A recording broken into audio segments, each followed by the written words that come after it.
The 1970s were not defined by a specific style, but instead a multitude of approaches to design. It is a decade where modernism began to fade and high-tech architecture and brutalism emerged. Apart from architecture, there were numerous fashion, music, and interior trends that defined the 70s in their own way. Le Corbusier was the major leader in the modernist movement, creating geometric and concrete structures with a new architectural style. The modernism movement arguably ended in 1972 with the destruction of Pruitt-Igoe, but brutalism branched off of its design techniques. Brutalism flourished from the 1950s to the 1970s and was considered one of the 20th century's most controversial architectural movements. The term brutalism was created by Le Corbusier, Ludwig Mies van der Rohe, and Frank Lloyd Wright. It comes from the French word béton brut, which translates to raw concrete.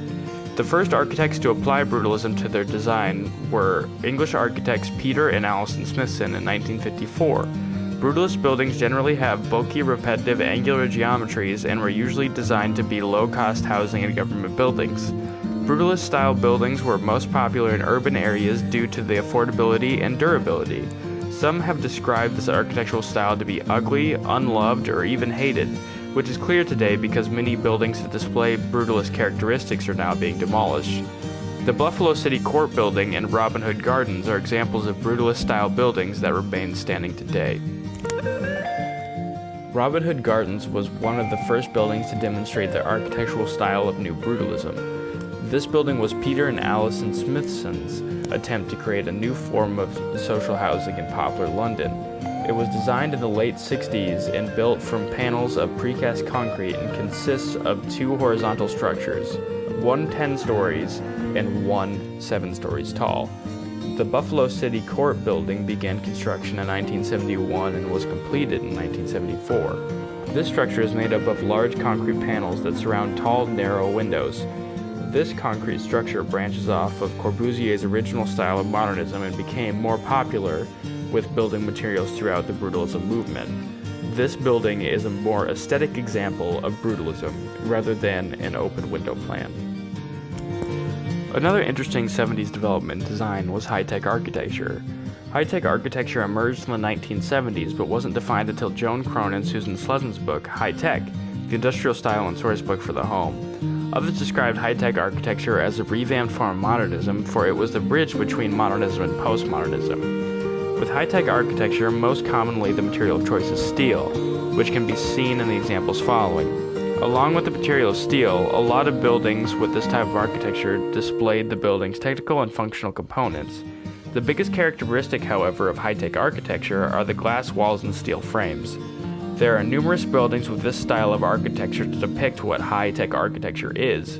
We chose 3 different but iconic buildings exemplifying high-tech architecture.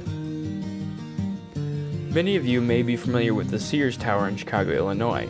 Its official name now is the Willis Tower, which was designed by Bruce Graham and built in 1973. The design for this building was simply made up of 9 square tubes.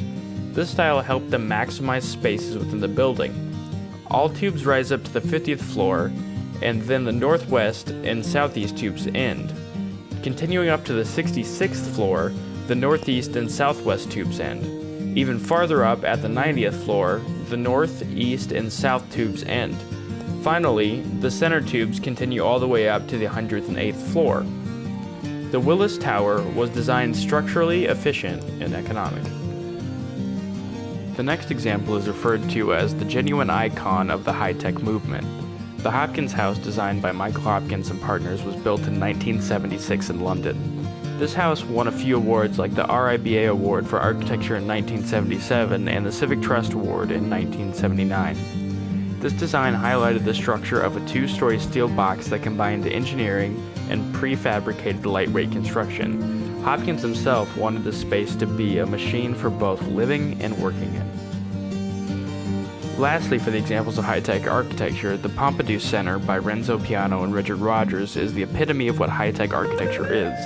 The Pompidou was built in 1977 in Paris, France, and at first was frowned upon because it took the shape of such a different and unique form of architecture.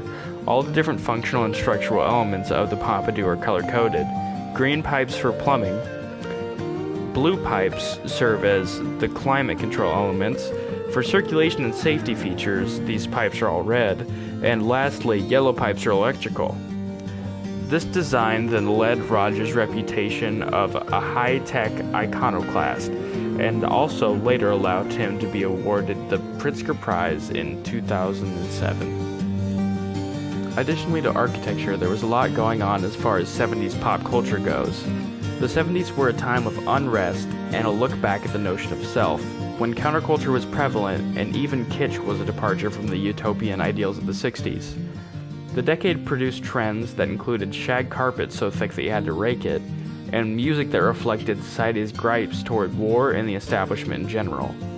There was an insurgence of highly ornamental materials like wallpaper, patterned laminates, vibrant plastic sinks, dull brown and orange accents.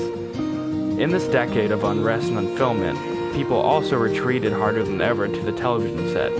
Shows like MASH, Happy Times, and The Love Boat are all examples of reality television that provided a sense of nostalgia, but moreover, a sense of escape. The 1970s could be characterized as sporadic for some.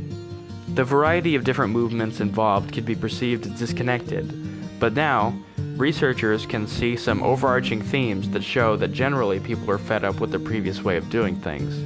Although, in the 1970s, there was a decline of modernism, there was also a birth of brutalism and the influence of technology along with a slew of other trends that played a role in making the 1970s as seemingly strange as the world thinks of it today.